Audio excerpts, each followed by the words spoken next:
E o tema de hoje, então, é Programa Nacional de Controle da Raiva dos Herbívoros.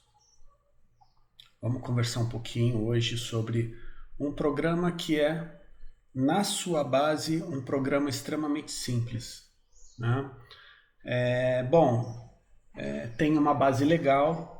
A base legal dele, as ações do programa estão pautadas principalmente em cima da Instrução Normativa número 5 de 2002, que aprova as normas técnicas para o controle da raiva dos herbívoros e atualiza a inclusão da encefalopatia espongiforme bovina e do scrape e de outras doenças de caráter progressivo no sistema de vigilância da raiva, né? Recentemente, agora em junho de 2020, nós tivemos a publicação da Instrução Normativa número 41, que atualizou alguns artigos dessa Instrução Normativa número 5.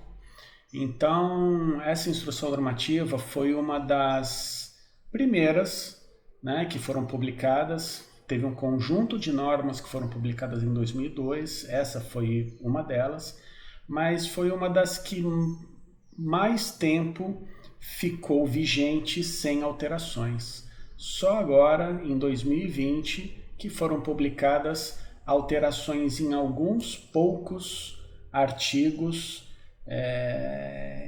que foram atualizadas, algumas ações que foram atualizadas, né? Nós temos também a Instrução Normativa número 8, de 2012, que define os critérios para o diagnóstico da raiva pelo meio da imunofluorescência direta e da prova biológica em camundongos. Não só nos laboratórios particulares, como nos laboratórios públicos e oficiais do Ministério da Agricultura. Então, toda a rede nacional de laboratórios agropecuários. Nós temos a Instrução Normativa do IBAMA, número 141, que regulamenta o controle e o manejo ambiental da fauna sinantrópica nociva. Essa Instrução Normativa do IBAMA foi a Instrução Normativa que permitiu aos órgãos federais, saúde e agricultura, o controle de morcegos hematófagos desmodos rotundos sem a necessidade da autorização do IBAMA. Tá? Então, até 2006, fazer o manejo desses animais, portar animais, né, desmodos em gaiolas, mesmo que estivessem sendo encaminhados para diagnóstico da raiva, poderiam ser enquadrados como crime ambiental, né? Então, o Ministério da Agricultura fez todo um trabalho de categorização desse morcego como animal nocivo, né, que causava prejuízos não só para a saúde pública, como também para a agropecuária, e o IBAMA, né, recebeu esse relatório e ratificou, né, esse relatório, publicando a Instrução Normativa 141 de 2006. Nós temos outras legislações que também são complementares, como a Portaria 168, que aprova o Manual Técnico para o Controle da Raiva dos Herbívoros.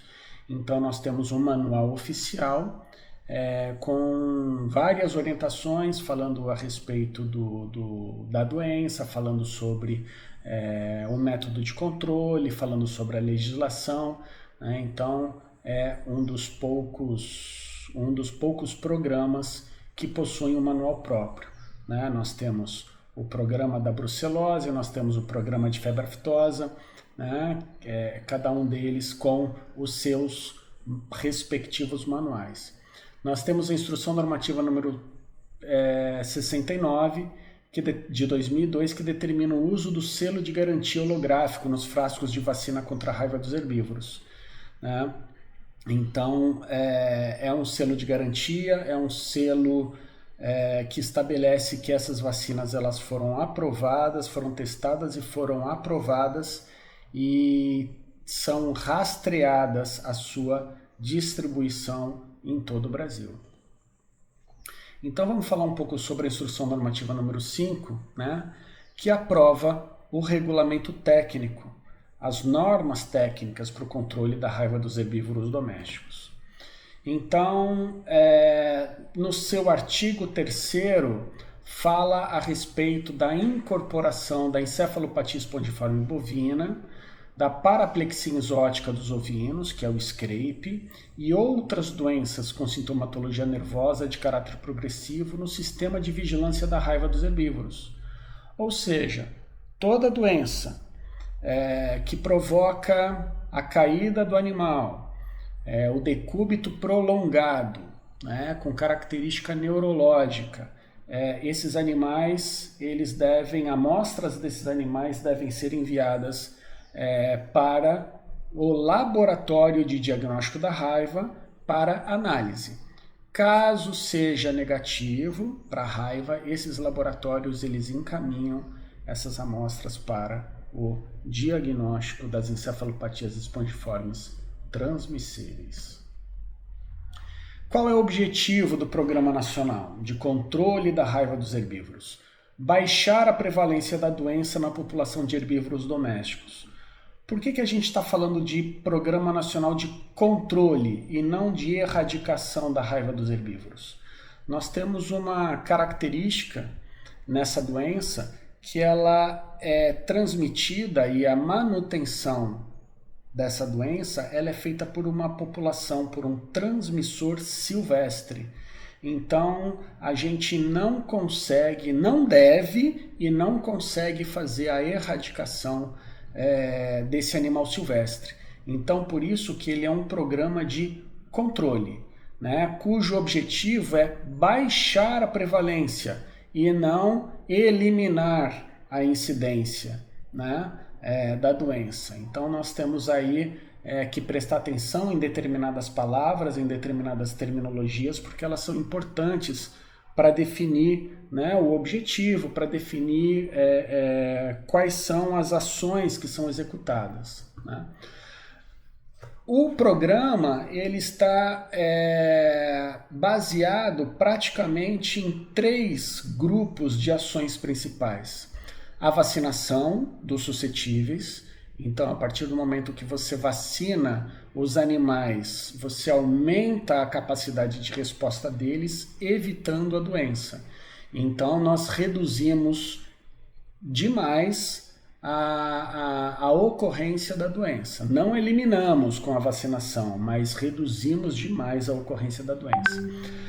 Está baseado também no controle dos morcegos hematófagos, onde a manutenção de um nível baixo de ataques no rebanho, ele favorece, junto com a ação da vacina, favorece a manutenção da vida desses animais, né? Então, uma baixa taxa de ataque, um baixo desafio viral nos animais.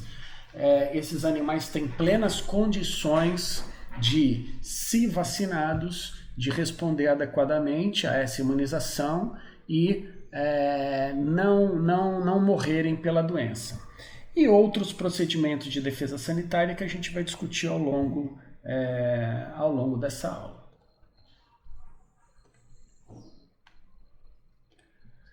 Bom, então vamos falar um pouco sobre a vacinação. O que prevê a instrução normativa? Ela é de responsabilidade do proprietário. Então, não é uma vacina que deva ser obrigatoriamente realizada pelo médico veterinário. É uma vacina inativada, né? Então ela não oferece risco no seu manuseio ou qualquer tipo de acidente que a gente sofra, né, com o manuseio dessa vacina. Mas ela deve ser supervisionada pelo médico veterinário. Então, com relação aos cuidados que o imunógeno, os frascos, eles devem ser dados a eles, né? A questão da cadeia de frio, essa vacina ela precisa sair fria da loja, precisa chegar fria na propriedade, ela tem que ser aplicada fria no animal.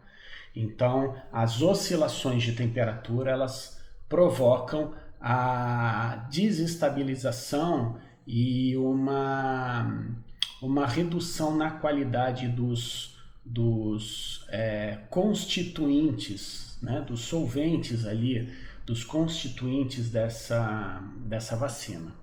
Então, a dose é de 2 ml subcutânea ou intramuscular.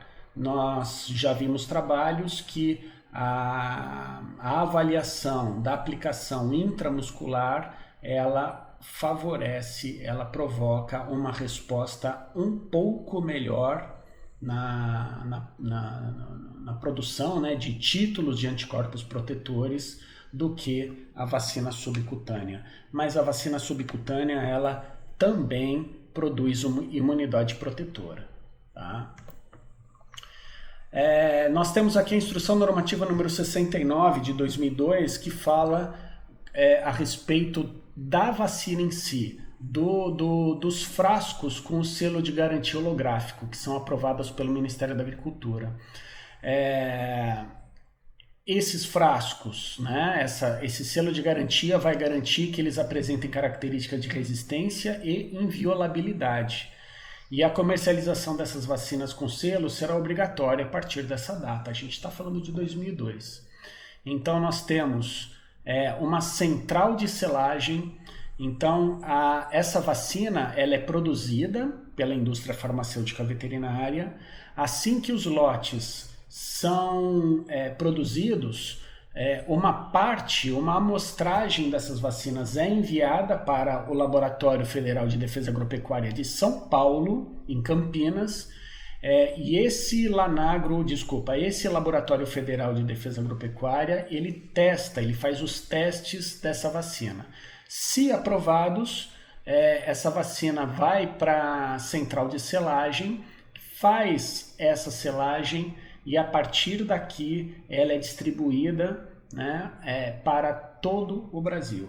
Então nós conseguimos fazer o controle da quantidade de vacinas distribuídas para todos os estados do Brasil. Né? Um dos parâmetros que são muito interessantes de avaliar a ocorrência de raiva, já que é uma doença bastante subnotificada, é a questão da venda das vacinas. Né? Então, uma localidade, um município que compra muita vacina, é porque está acontecendo a doença lá. Mesmo que os registros laboratoriais de ocorrência de doença ali sejam poucos ou até sejam inexistentes. Né? Então a gente pode até nem ter registro laboratorial de ocorrência no lugar, mas se no lugar tem a venda de muita vacina, é porque a doença ocorre naquela localidade. Então o Serviço de Defesa Agropecuária ele tem uma ferramenta a mais para avaliar a probabilidade de ocorrência da doença ali, né? De estar acontecendo uma doença, a raiva ali naquela localidade, justamente pelo consumo de vacina local.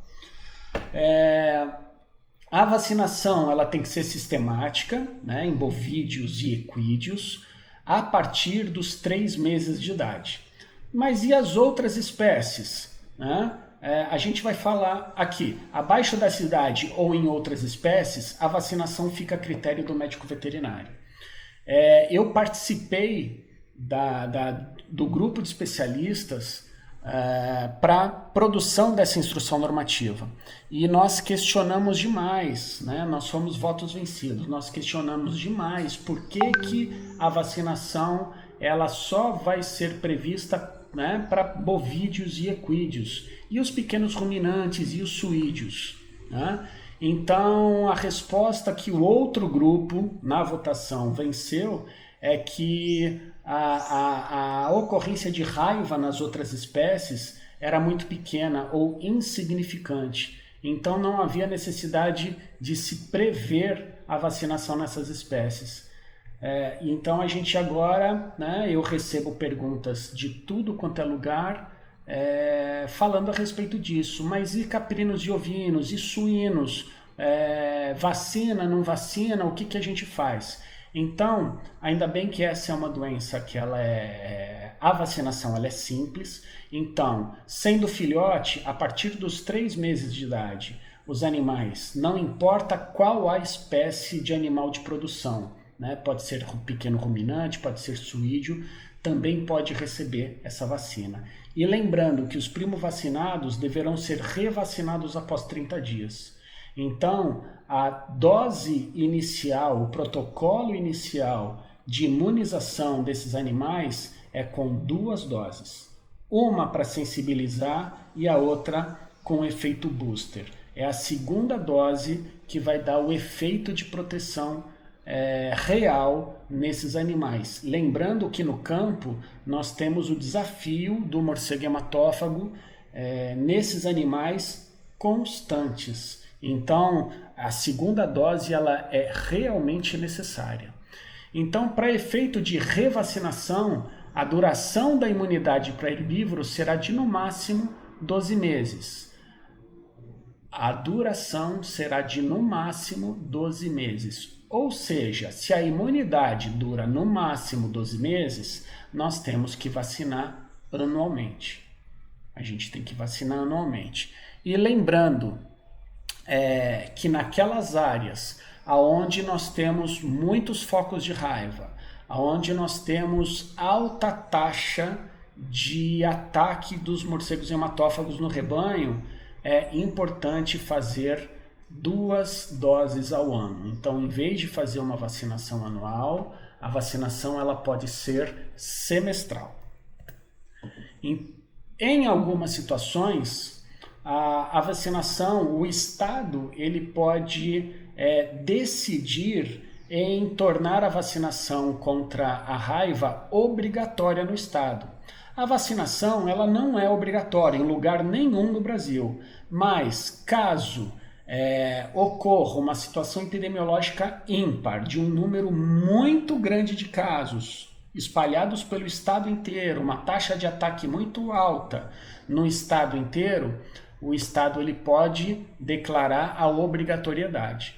Então, o que o médico veterinário ele tem que fazer dentro desse período, dentro desse ato, né, dentro desse ato de obrigatoriedade de vacinação? Então, ele tem que emitir um atestado de vacinação antirrábica, né, que vai ser válido pelo período de proteção conferido pela vacina usada. Ou seja, o atestado de vacinação ele tem validade anual, já que o período de imunidade da vacina é de no máximo 12 meses. A comprovação da vacinação pode ser solicitado ao proprietário dos animais, né, para fazer essa comprovação, a nota fiscal de aquisição da vacina, junto, né, onde a gente vai pegar ali o número da partida da vacina, a validade da vacina e o laboratório produtor. Então, esse atestado tem que ter as informações da nota fiscal, da partida, da validade e do laboratório, né? A data que aconteceu essa vacinação, o número de animais vacinados por espécie e a respectiva identificação dos animais. Então, não adianta fazer um atestado de vacinação onde você declara que 50 animais foram vacinados e toda a informação da vacina logo acima preenchida. Um atestado de vacinação, ele assim, na sua essência, ele é individual. Você está testando que um indivíduo ele está vacinado. Para se comprovar, né, para se identificar qual indivíduo foi vacinado, você precisa passar a identificação dele. Então, além do número de animais vacinados, a gente tem que registrar nome por nome ou número por número daqueles animais que foram vacinados. Então, se você vacinou 50 animais, você precisa escrever a relação numérica ou a relação nominal desses 50 animais. E com relação à produção e o controle e comercialização dessas vacinas, né?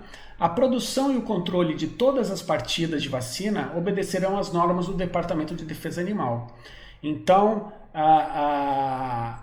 a produção tem uma legislação específica para a produção de vacinas. Isso, a indústria farmacêutica segue essa instrução normativa com as características que essa vacina ela tem que ter. O controle dessas partidas também tem instrução normativa específica, aos quais os laboratórios, né, no caso o laboratório interno da indústria e o laboratório de controle de qualidade do Ministério da Agricultura de Campinas, ele vai seguir esses parâmetros designados aí, né, ditos aí nessa instrução normativa para fazer a avaliação da qualidade dessa vacina.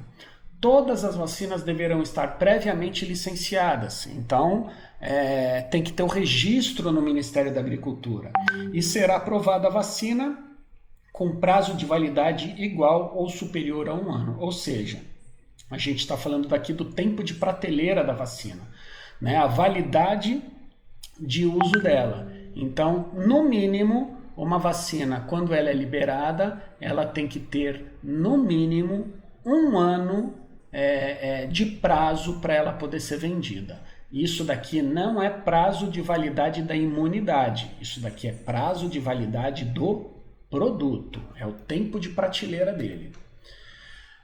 Desde a produção até o seu uso, a vacina antirrábica deverá ser mantida em temperatura entre 2 e 8 graus, né? Entre a produção e o seu uso, ou seja, entre a produção, estoque, transporte, comercialização e até a aplicação, ela tem que estar refrigerada. Entre 2 e 8 graus, ou seja, a vacina ela tem que ser aplicada refrigerada. Isso é muito importante, às vezes a gente vê o pessoal indo para o curral, vacinar centenas de animais e a vacinação dura um dia inteiro e dentro do mesmo isopor, né, com aquele gelinho e a vacina esquentando ali. Então, a gente acaba reduzindo a qualidade dos constituintes da vacina, podendo reduzir o poder imunogênico desse produto. Sempre que exigido pelo Serviço Veterinário Oficial, o estabelecimento responsável pela comercialização da vacina é obrigado a comunicar compra, venda e o estoque da vacina, né? Então, toda vez que ele receber um estoque, receber uma compra, uma partida, ele tem que comunicar a chegada, tem que comunicar a quantidade de doses que ele ainda possui em estoque e tem que comunicar a quantidade que foi vendida, né? Então, cada estado tem um controle maior ou menor dessa revenda, né? Sempre que necessário, será procedida a coleta para análise fiscal de vacinas antirrábicas elaboradas no país ou importadas, onde quer que se encontrem, visando a avaliação de sua eficácia. Nós já vimos problemas com a vacina, né? Então, lembra do caso da vacina antirrábica canina, que teve problema da vacina de campanha, né? Das campanhas de vacinação. Então, essas partidas, né? Sempre que houver uma denúncia bem registrada, bem conceituada sobre algum problema que a vacina pode estar causando, o Ministério ele vai fazer essa coleta, né, essa amostra fiscal, para fazer a reavaliação daquela vacina, para realmente identificar se o problema que o proprietário, o criador, o médico veterinário, ou seja lá quem foi que levantou a questão, né, se realmente essa vacina apresenta ou não aquele problema que foi registrado ali, que foi feita a denúncia. Bom, e sobre o controle dos transmissores, né? Quem é o objeto-alvo de ação? Então, as equipes que atuam nos focos de raiva deverão realizar inquéritos para determinação de outras espécies que não a dos morcegos.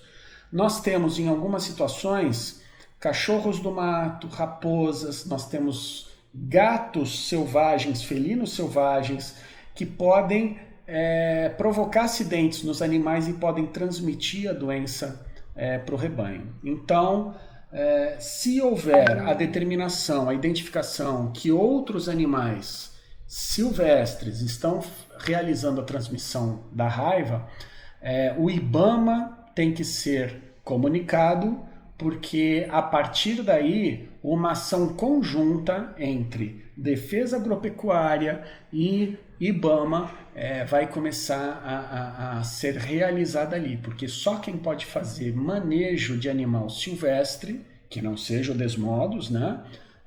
Só quem pode fazer isso são os profissionais do IBAMA. Então, ocorrendo raiva em carnívoro silvestre, deverá ser realizado o levantamento epidemiológico, a fim de verificar a origem do caso e se existir um surto atingindo uma ou mais espécies, será promovido o controle dessa população, por meio de capturas sistemáticas para determinar a atividade viral e a extensão desse surto. Tá? Então, quem realiza isso é o IBAMA, com auxílio da Defesa Agropecuária. Né? E o método de controle dependerá da espécie animal, da topografia da região e das possíveis restrições legais. Né? Então, o controle do morcego hematófago desmodos rotundos, ele não é crime. Então, nós falamos lá no início da apresentação a respeito da instrução normativa do IBAMA, número 141, que regulamenta o controle e o manejo ambiental da fauna sinantrópica. Né? Permite aos órgãos federais da saúde e agricultura, né? E as suas, é aquilo que a gente fala, e os seus representantes nos estados, né, em nível estadual e municipal, fazer o controle por morcegos hematófagos. Isso por delegação de competência, né? Sem a necessidade da autorização do IBAMA. Então, até 2006, a gente fazia o controle de morcegos e a gente podia ser parado na estrada, né, por uma fiscalização rodoviária e poderia ser preso, acusado de crime ambiental, né? Então, o que foi feito? O Ministério da Agricultura montou um grupo também de especialistas, eu fiz parte desse grupo, nós montamos um relatório de mais de 200 páginas, mostrando a nocividade do morcego desmodos rotundos. Então, tanto os prejuízos que ele produzia não só para a agropecuária, como também os riscos e os prejuízos que ele provocava para a saúde pública. Então, a partir desse relatório, o Ministério da Agricultura enviou um documento para o Ministério do Meio Ambiente para solicitar o enquadramento do desmodos rotundos dentro dessa relação de fauna nociva sinantrópica. Né? Então, o Ministério do Meio Ambiente entendeu, né, todo o problema e enquadrou o morcego dentro dessa relação de animais. Então, a partir de então, os órgãos da saúde e da agricultura podem fazer o controle do desmodo somente, que é o único envolvido na transmissão da raiva para os herbívoros. As outras duas espécies, o Dífila ecaudata e o Diemus young, eles se alimentam de sangue de aves, então não fazem parte do ciclo de transmissão da raiva dos herbívoros. Portanto, eles não devem ser controlados. Tá? Manejar esses animais e controlar esses animais é crime ambiental. Né? Então, o método de controle é através do uso das substâncias anticoagulantes. Então, as pastas vampiricidas. Né? Então, um dos requisitos, um dos artigos que foram alterados pela Instrução Normativa número 41, agora de 2020, é que a aplicação de substâncias anticoagulantes em morcegos hematófagos ou outra forma de eutanásia deve ser realizada sob supervisão do médico veterinário. Então, nós tivemos uma atualização desse artigo, onde a redação ficou, né, com essa questão, que toda forma de eutanásia com uso de anticoagulantes ou de outra forma de eutanásia, né, ela tem que ser realizada sob a supervisão do médico veterinário, não pode ser mais feita simplesmente decidida, realizada pelo proprietário, né? Então, a aplicação das substâncias anticoagulantes, elas devem ser feitas ao redor das lesões. Então, a responsabilidade é do produtor rural. Então, nós temos aqui a pasta vampiricida sendo aplicada nos ferimentos recentes. E aí a gente tem que lembrar, né, que essa pasta é uma formulação mexicana que foi repassada ao governo brasileiro, né, pelo governo mexicano, e o Ministério da Agricultura repassou essa formulação para o professor Rogério Piscinini, que foi professor nosso da universidade, aqui do Instituto de Veterinária, foi meu orientador, e ele adaptou essa formulação para as condições brasileiras, né? Então hoje o vampiricide tópico, que é vendido nas lojas agropecuárias, foi adaptada, foi desenvolvida na universidade, né? Então, a aplicação dessa pasta nos morcegos hematófagos, essa aplicação é de competência do serviço oficial. Então, todo equipamento e a atividade de controle, a atividade de aplicação de pasta, ela é de responsabilidade do serviço oficial. Então, as substâncias anticoagulantes e as redes de nylon empregados no controle de morcegos hematófagos, eles constituem materiais de uso exclusivo do programa. Por isso, que a ação e o uso desses equipamentos, eles são de responsabilidade do serviço oficial. Os refúgios de morcegos hematófagos, notadamente os da espécie Desmodos rotundos, notificados ao Serviço Veterinário Oficial, devem ser cadastrados e monitorados. Antigamente havia, antes, né, da publicação da IN 41, porque a gente viu que esse artigo aqui ele foi alterado, antes havia a previsão de controle de morcegos hematófagos nos abrigos. Hoje não existe mais essa determinação, né? Os abrigos, eles têm que ser identificados, eles têm que ser cadastrados com o uso do GPS, tem que fazer o georreferenciamento desses abrigos, e esses abrigos têm que ser monitorados. O controle do morcego hematófago, ele vai ser realizado na fonte de alimentação, ou seja, nas propriedades rurais, se houver o aumento da taxa de ataque. Então, quando necessário, será feito o uso dessa pasta vampiricida para proteção do rebanho, né? O que algumas pesquisas revelaram é que quando as pastas eram utilizadas em morcegos nos abrigos, um grande número de morcegos morriam e alguns jovens machos, né, que não eram atingidos pelas pastas, eles, no estresse, né, dessa mortalidade da colônia, eles acabavam indo procurar outras colônias e, se infectados com o vírus da raiva, eles acabavam transferindo o vírus para outras colônias, fazendo assim a disseminação da raiva para outras colônias, então intensificando a disseminação da raiva. Então é uma atividade que não se preconiza mais. Hoje a ação principal é proteger o rebanho. Caso o rebanho tenha uma alta taxa de ataque, será utilizada a pasta vampiricida na ferida recente provocada pelos morcegos nos animais e até mesmo a captura desses morcegos sendo feita ao redor dos currais, né?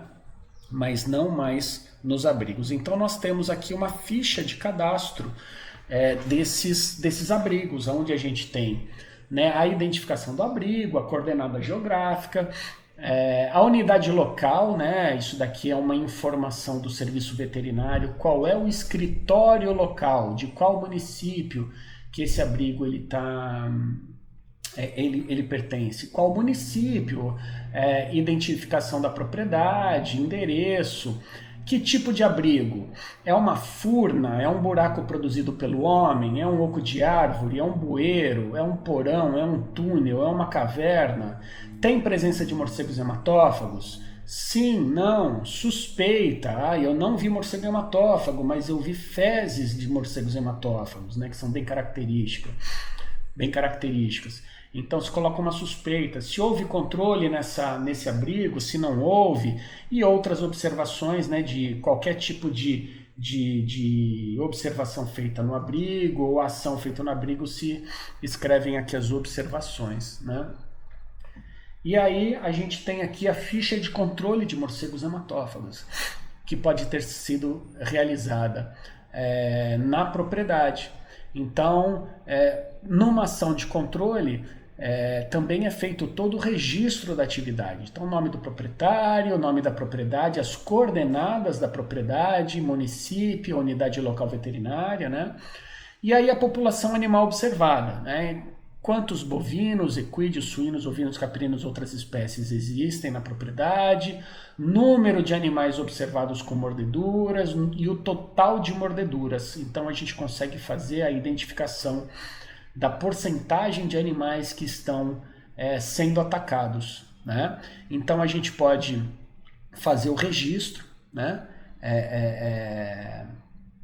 Fazer esse registro, né, da identificação dos animais atacados, e aí o registro do número de animais que foram capturados e o número de animais que foram tratados. Então a gente pode fazer esse registro e voltando 15 dias depois, fazendo nova avaliação, a gente observa, né? Aqui é uma avaliação do abrigo, mas a gente pode fazer o registro do número de animais aqui do lado esquerdo, do número de mordeduras ainda que ocorrem nesses animais. Então a gente vai observar a taxa de redução de mordeduras, né? Então é um registro importante para a gente avaliar a eficiência desse controle. E tem outras medidas de vigilância, né? Foi estabelecido um sistema de informações que compreende a notificação obrigatória de casos e informações contínuas, né? Então hoje nós temos o Sysbravet, que a gente já comentou com vocês, que todo caso de doença neurológica de animais de criação tem que ser notificado, né? Então, para acompanhamento pelo Serviço Veterinário Oficial.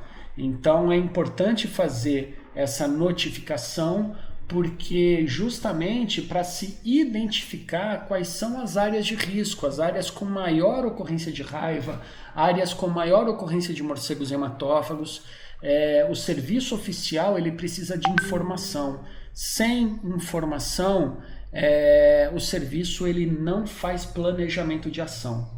Então a gente precisa fazer as notificações, os produtores rurais precisam fazer as notificações para que o serviço oficial entenda, analise, avalie, né, o que está acontecendo ali naquela localidade para estabelecer uma estratégia de atuação para cada local, para cada situação, né, para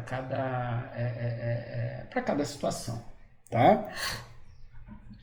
Considera-se área com ocorrência de raiva aquela onde a doença tenha sido confirmada durante os 2 anos anteriores. Então, às vezes, não tem notificação nenhuma de raiva nesse ano, mas se no ano passado nós tivermos casos de raiva, nós ainda vamos considerar a nossa localização aqui como uma área de risco. A gente tem que entender que a doença ela é muito subnotificada, então não é de um ano para outro que a doença ela some. Então a gente vai considerar pelo menos 2 anos como o período que a gente considera como risco, né, para uma área ser registrada como área de risco para raiva.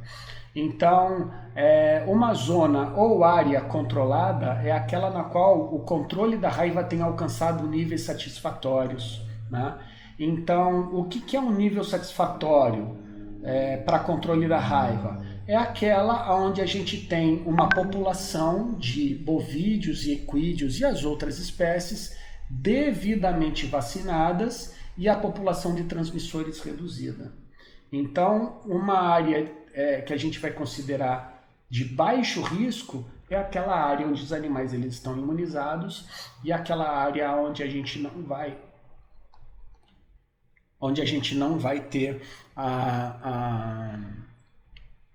ataques dos morcegos hematófagos. Tá? Então, uma área de atuação imediata é aquela na qual seja reconhecido o estado endêmico da raiva, ou seja, a raiva vem acontecendo, bem como aquela que requeira pronta intervenção, ou de vacinação, ou de controle de morcegos hematófagos.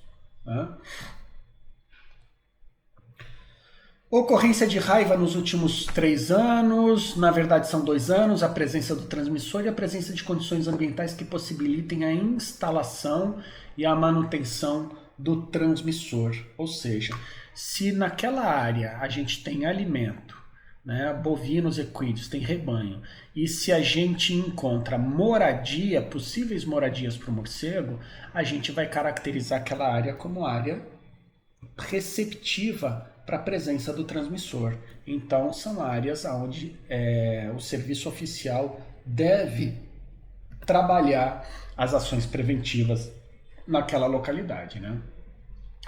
A vacinação antirrábica deve ser recomendada aos animais suscetíveis nos focos e perifocos, conforme condições geográficas locais.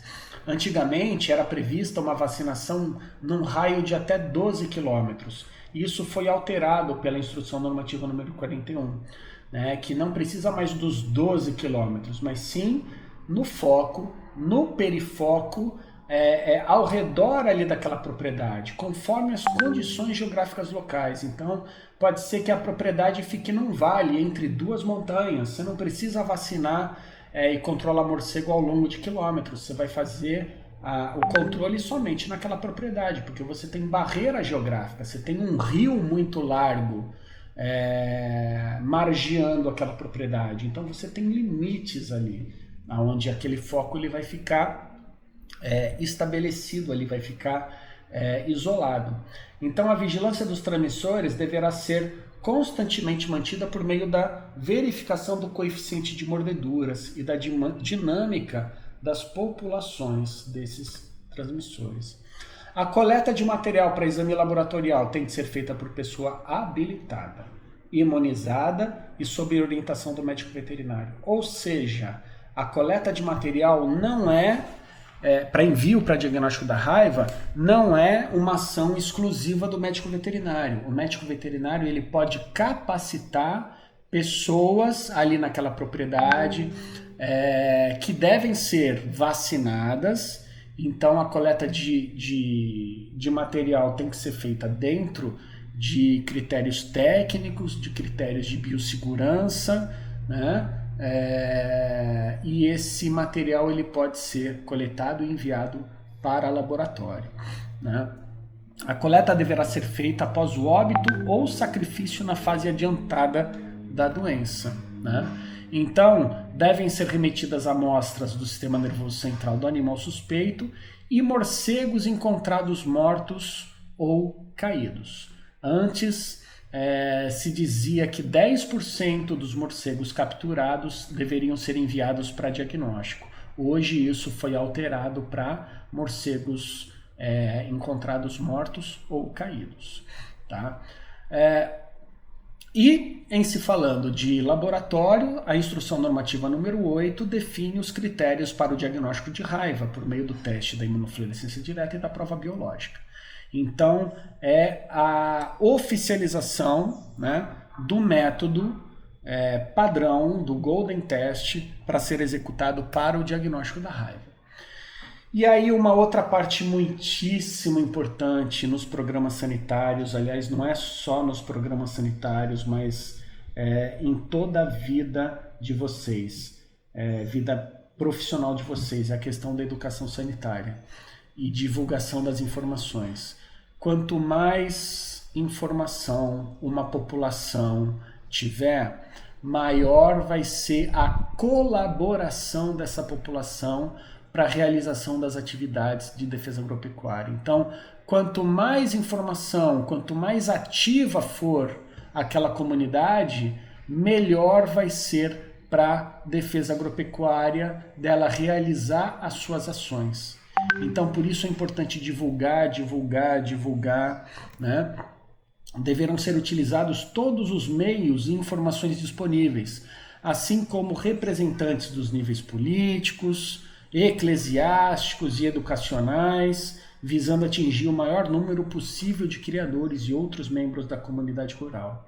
Né? Então, a gente falando até meios eclesiásticos, né? Eu tenho um exemplo que foi, não vou dizer que foi assim engraçado, porque foi uma situação trágica. No surto de raiva humana que teve no Pará em 2004, 2005, onde morreram mais de 40 pessoas, eu fui para Portel, fui enviado para Portel para colaborar na investigação lá desse surto de raiva humana.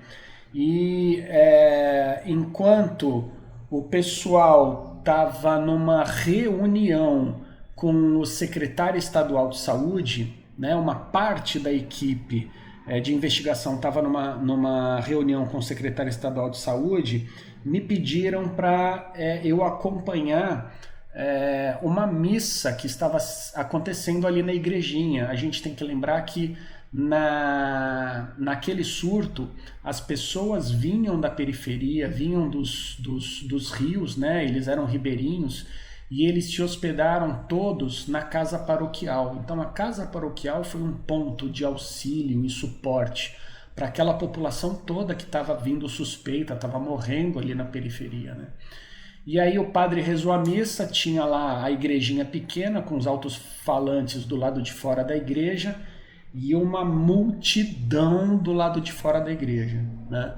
E aí o padre fez a missa e aí ele disponibilizou o microfone na hora da homilia para eu passar um recado e tirar algumas dúvidas. Eu fiquei 1h30 falando na homilia, até eu rezei missa.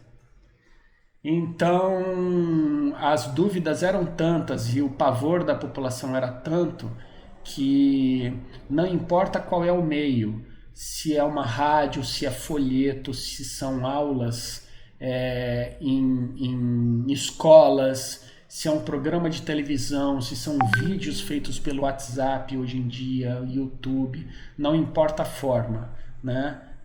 Jornal e etc, não importa a forma, a gente precisa divulgar muito as informações, né?